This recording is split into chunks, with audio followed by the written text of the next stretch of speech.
Hi guys. So today I'll be speaking on the grain boundary energy, and before getting into the grain boundary energy, so see, I just want to brief you through the discussion that we had the previous session, and the discussion was all about um, uh, so about the low angle grain boundaries, or I mean, till now what we have learned in the grain boundaries is that what are grain boundaries, how to describe the grain boundaries, or how to define grain boundaries by their five macroscopic independent degrees of freedom.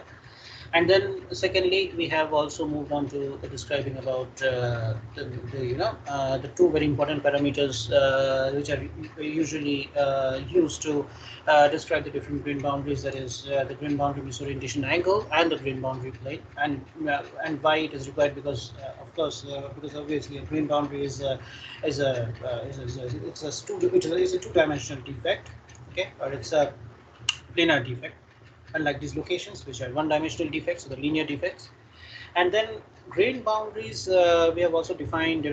We can have grain boundaries. We can of course have free surfaces, and that can be there in all types, in all materials, not only crystalline materials. That can be there in amorphous materials, and of course we can have the interface boundaries. And also I have discussed about how can we differentiate between a grain boundary and an interface boundary, of course.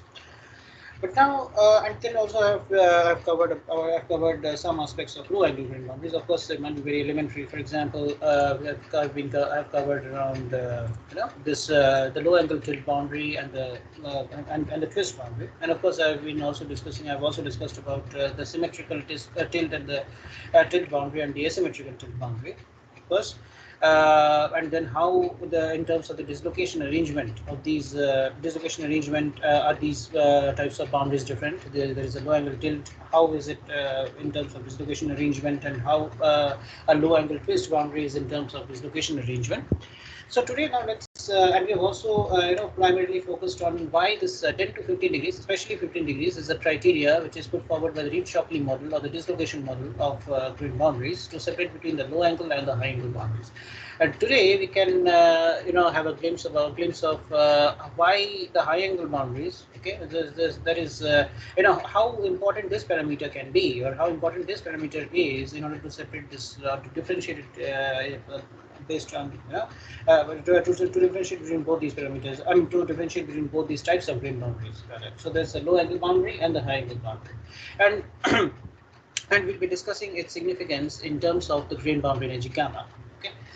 So if you look at this, the misorientation is nothing but the grain boundary misorientation angle, and from here we can say one thing very clearly, that in case of the low angle regime, where that is we have the theta which is less than 10 to 15 degrees, we have and when we keep on increasing this theta to around 10 to 15 degrees, okay, what we essentially end up having is that we keep on increasing the grain boundary energy. But now, and we of course have discussed that at around 10 to 15 degrees, the dislocation spacing is so small that the dislocation cores overlap, and it is then nearly impossible to physically identify the individual dislocations which may be present at the boundary. In that case, I mean, if this is the condition which is going to happen, or the thing which is going to happen, then this means that this is a sheer failure of the low angle, of the dislocation model for low angle boundaries. But now, if we extend this, so in this case, the grid, but now, as we can see that when this kind of a situation is going to happen, this means that the grain boundary structure cannot be described using the dislocation model. Rather, the grain boundary structure, rather the grain boundary becomes a high angle.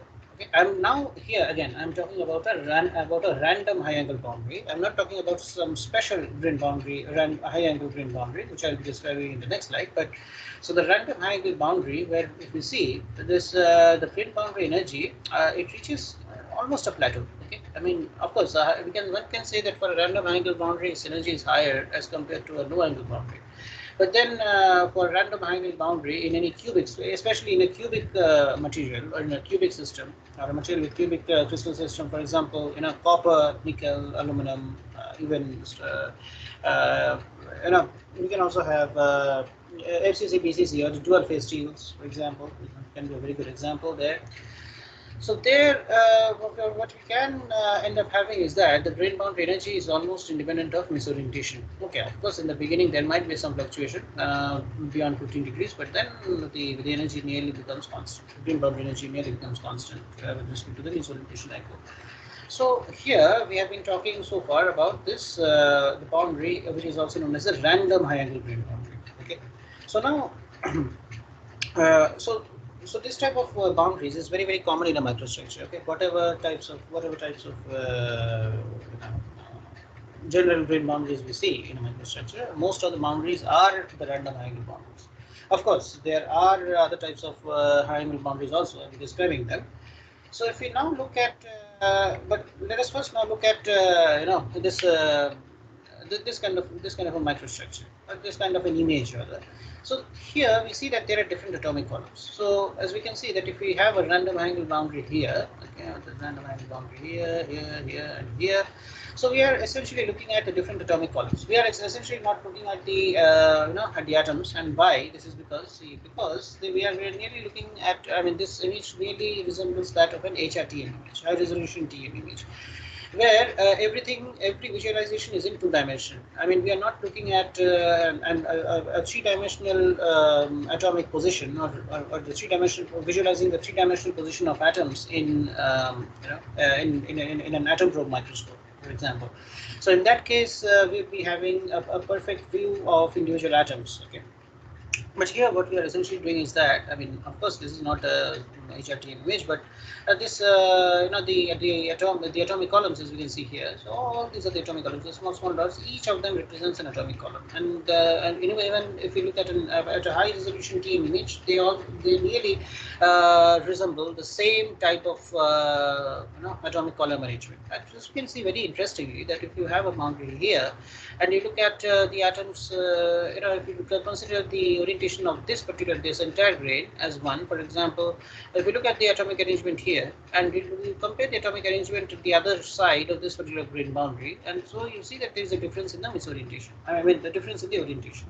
Of course, this leads to a misorientation, but yeah. So this is a very interesting microstructure to differentiate between the two grains in near atomic scale, where we have the atomic columns, a number of atomic columns, and they have different orientations across high angle boundary, okay, across a particular high angle boundary. So this is called a soap bubble model for grain boundaries. Okay. So the people have just given the name as soap bubble because you see the atomic columns are in the form of very small soap bubbles. No, there's some tiny, extremely tiny soap bubbles. Okay. So now, if we look at this kind, now let us visualize the atomic arrangement along across both these grains, and now let us try to draw a schematic of this. And now, if we look at the schematic, and we consider that all these atoms are nearly the same. That is not nearly, rather they are the same. So A. So really all the atoms here in this grain are also the same. But we see that there's a difference in the orientation in both the grains, and of course we see that there is a bit of empty space in between, in between both the grains. So as you can see from here very clearly that the high angle grain boundaries, okay, contain relatively large areas of poor fit. So they are actually going to contain large areas of poor fit. And why I relatively have an open structure? And why do I say this? Because, and if we consider an atom A here and an atom A here inside, so what we can see that an atom in the bulk is being surrounded by 5 different atoms, isn't it? Which means its coordination number is 5. But an atom here would not have any atom in direct contact with it. Of course, this atom, you might say that that this atom is very close to this particular atom, but then I mean, there is no direct contact in between the different atoms. So of course, in this case, we have the atomic arrangement as and similarly, also if you look at an atom here, it's in contact with how many atoms? 1, 2, and 3. 3 atoms, and there is no direct contact between any other atom of this for this atom. So in this case, the structure looks. I mean, if it's a random high angle boundary, it can be said that the structure is amorphous. For a random high angle boundary, it might be argued that the structure is amorphous. So so this means, I mean, of course, in other words, a random high angle boundary must contain large areas, okay, so large areas of poor fit, and have a relatively open structure. That is number one. And then definitely, in the second case, when we see that the bonds between the atoms, and in this second case, I mean, of course, if you look at the atoms at the boundary, so the bonds between the atoms are broken, okay, or they are highly distorted. Of course, So this is one of the ideas, and this is one of the ways or one of the models to visualize the atomic arrangement at a grain boundary. But of course, when you look at the I mean, when you consider, when you go nowadays, with the so advanced characterization techniques, so many advanced characterization techniques, where you have where you can even in principle determine the width of a grain boundary. The atomic bonding at grain boundary really is something which has been very challenging for researchers over the years, and it has been also very I mean, it's practically impossible. I mean, these techniques have shown that the determining the atomic bonding across the grain boundaries is practically impossible. I mean, of course, experimentally, but of course, in theoretical terms, there are a lot of models which talk about the bonds between the different atoms, in terms of the broken bond model across the grain boundary, and try to formulate the grain boundary energy in that terms, okay, or in those terms. So that can be there. So, but okay, from this, in this example, what we can see is that the bonds between the atoms at the grain boundaries are broken, isn't it? So, I mean, of course, as a result, we have been saying the earlier sentence that high angle grain boundaries, or the random high angle grain boundaries, contain large areas of poor fit and have a relatively open structure as compared to open structure with respect to what? With respect to the atoms which are present in the bulk in both these grains, obviously. So now if you look at the other thing, that is, so in this case, of course, the boundary, so in this case, the boundary, an atom at a boundary, of course, will have a much higher energy or a much larger amount of energy because of this broken bond stuff. It will have a much higher energy at the boundary as compared to an atom which is present within the lattice. So, and that extra amount of energy one can easily associate it with the grain boundary energy.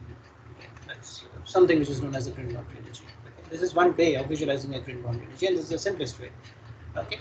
So now with this brief idea, we can tend to understand. I mean, try to understand the special high angle boundaries. See, till now I have been discussing about. Till now, what I have been discussing is the case of the low angle boundaries. I've been only discussing about the boundaries which have misorientation angle ranging from 0 to near about maximum 15 degrees, not beyond that. But now you see. This has been taken from aluminum from 110, I guess. Yeah, of course. So 110 symmetrical tick boundary, and this has been taken from this particular reference, by classic paper by Hazen and Gauss. So as we can see very clearly that as we can have a glimpse of this thing, so that see not all high angle grain boundaries have an open dissolved structure, and it is very clear from this. Why? Because if you look at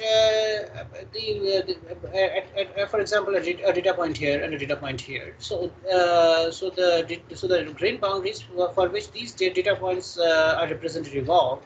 So these boundaries have high grain boundary energy, and of course they have the misorientation angle more than 20 degrees. But now we see that there's a local minima which is being obtained at around 40 degrees. And similarly, and of course, when we look at around other type of high angle boundary, we see that the misorientation angle is around 70 degrees. Similarly, the other type of we also see the other local minima at around 130 degrees. And similarly, so we see that there are three local minima in this particular plot. Of course, we cannot call this a local minima. I mean, and I will also explain you why this kind of a trend we can see. So these three local minimas are nothing but the data points which represent the grain boundary energy as a function of misorientation angle for the special high angle boundaries. So what are these special high angle boundaries? Are nothing but, in the simplest terms, is that the high angle boundaries, which means that the misorientation angle has to be more than 15 degrees based on the Reed-Shockley model, but with low grain boundary energies. And why is this going to happen? I will explain you in the next class. I mean, in the next session. But today I will just give you a brief overview of that. It's basically because the fit is not poor between the atoms on either side of the boundary for the case of these special high angle boundaries, unlike random cases, unlike random high angle boundaries where the fit is completely random. Okay, I mean, where the atomic fit or the atomic arrangement is completely random on on either side of the boundary. Because in this case, there is definitely you'll be finding a certain number of planes which have a continuity. Okay, a certain number of planes which have a continuity between, I mean, across the grain boundary. So in that case, the energy will be minimized, isn't it? So, so in this case, so definitely, so what I've been saying is given here. That is, there are some special high angle grain boundaries which have significantly lower grain boundary energies than the random high angle boundaries. Okay.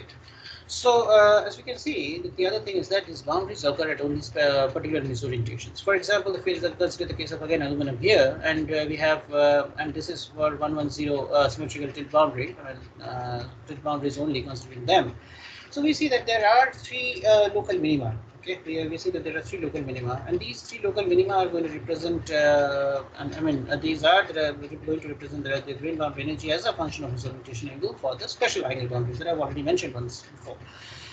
So now the fourth thing is that now if we look at the grain boundary planes, I mean, it's basically because I just wanted to put you through a glimpse of what exactly or why exactly these special angle boundaries are so special. I mean, what's so special about them, and why exactly do they have the low grain boundary energies? Because of course the specialty comes from the low grain boundary energies, but why is the low grain boundary energy so? I mean, why are these going to have a low grain boundary energy when other grain boundaries, or where, for example, the other grain boundaries which have nearly the same misorientation angle, of course, a bit different, but same. Quite close misorientation angle have much higher energies. It's because of this reason. And this is the crux of the story. It's that the grain boundary planes, which allow the two adjoining lattices to fit together with relatively little distortion of the interatomic bonds. Okay. Yeah. So. Yeah. And then if you look at, look at a simple microstructure, and why I put this is because the simplest special high angle grain boundary is nothing but the twin boundary, or the boundary between the two twins. Okay, so for example, if we look at this kind of a microstructure where we have this is a coherent twin and this is an incoherent twin. I hope you guys have been taught about this, but okay, now I will also explain this to you in the next slide. But now both these types of boundaries, if you look at this twin boundary here and also at this twin boundary here, this is a coherent twin, this is an incoherent twin. So these types of boundaries are also the special high angle grain boundaries. Okay. So if we now start describing the microstructure, I mean, of course, it's a very interesting microstructure, which you guys can all look up in the internet and search in the ResearchGate. Okay, so as we can see very clearly that we have a coherent twin. So a coherent twin looks somewhat like this. For example, and so here what you can say is that the atoms on both sides of the twin boundary, they're essentially in undistorted positions. Okay. Now, if for example, but now exactly what is a twin boundary? I'm saying that okay, but this is the atomic arrangement in a twin boundary. But exactly what is how can you define a coherent twin boundary? Is that if you have a twin plane which is parallel to the twin boundary, because in this case this is a twin boundary and the twin plane is also like this, and the twin plane is also this. So both these planes are parallel. So if both these planes as they are parallel, we can call them coherent twin boundaries. And in that case, the energy, and in that case, the atomic position or the position of atoms in the boundary are essentially undistorted, or rather to say, not the positions, or the atoms in the boundary are undistorted. So the energy of a coherent twin boundary is extremely low. It is compared to the energy of a random high angle boundary. And of course, when you are looking at the other types of boundary, where the other type of a twin boundary, we also come across this kind of a boundary, which is also a coherent, which is also a twin boundary, but not a coherent twin boundary at all. It's an incoherent boundary because why this incoherence comes is because the twin boundary, okay, if we consider this as a twin boundary and the twin plane, they're not exactly in line. They're obviously making a certain misorientation with each other themselves. That is, it's an angle phi. And because of that, the atoms on both sides of the boundary, if you consider atoms to be placed here, and also the atoms here, and also an atom here, exactly if you very carefully look into where there is an intersection between this line and not this line, rather an atom which might be placed here and an atom placed here. So there is a shift in the atomic position in both these grains across the twin boundary, and this basically comes because of the fact that the fact that the twin boundary is not in line or is not parallel to the twin plane.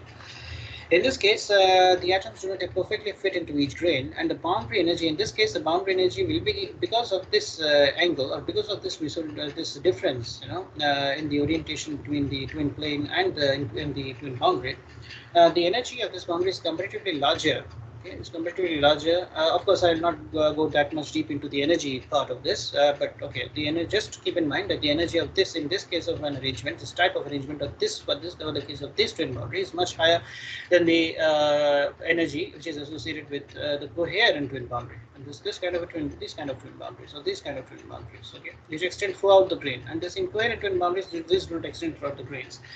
So the reason, so the reason between this coherent and the incoherent twin boundaries extending and not extending throughout the complete grain, there are a number of reasons. Again, I'm not going to drag you into this because this again needs a lot of extra understanding. But then, so this is one of the ways by which you can differentiate between the different twins. But you can also differentiate between the different twins when you have, in a different way as well. I mean, for example, you can also classify twins as annealing twins and the mechanical twins. So annealing twins are those types of twins which form in materials with low stacking fault energy. I hope you know about what is known as the stacking faults, or what are known as the stacking faults. If not, I'm also ready to conduct an online session, and please let me know your doubts on the stacking faults. So there, so those materials which have a low stacking fault energy while annealing, they generally tend to have this kind of a twinning, and the driving force for these types of twins, or for these types of annealing twins, is nothing but the growth accidents. Okay, the grain growth accidents. The grain growth accidents, because the grain growth accidents which are generally associated with recrystallization and all recrystallization stuff. But then the other types of twins, those types of twins maybe, so annealing twins may be both coherent as well as incoherent. That's that we can say. Very commonly seen in the microstructure. And for example, if you look at the case of copper or nickel or SS304, that is AISI304, austenitic stainless steel, all these have got very, very low stacking fault energy. Okay, so there we can very, very clearly see this type of twins, annealing twins. But if you look at the case of mechanical twins again are associated also are mainly preferred in materials with low stacking fault energy. But and these mechanical twins are also these mechanical twins are primarily those types of twins which do not extend throughout the entire grain. Okay, and and these types of twins do not accommodate for the entire plastic deformation, because these types of twins are essentially formed in order to minimize the strain energy for materials with low stacking fault energy.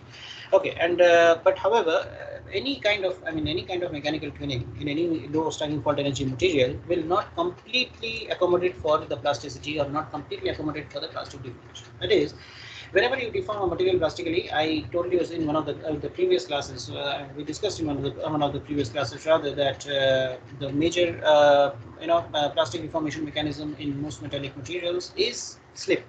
But of course, there are certain, based on the temperature, based on the processing conditions, and also based on the material properties. For example, mainly the stacking fault energy. There are also materials which undergo a lot of twinning because of the low stacking fault energy, and those types of twins are termed as the mechanical twins. But again, the mechanical twins may accommodate only a certain fraction of deformation in the material, but the major part of the deformation again has to be accommodated by the slip, but that slip has to happen at later stages. So mechanical twinning is, so the driving force behind these types of, behind annealing twins and the mechanical twins is much different. Annealing twins, the driving force is the grain growth accidents associated with recrystallization events happening in low stacking fault energy materials. But in the case of mechanical twinning, we associate it with those, we associate it with a mode of plastic deformation, where the minimization of strain energy is the driving force for the formation of such types of twins.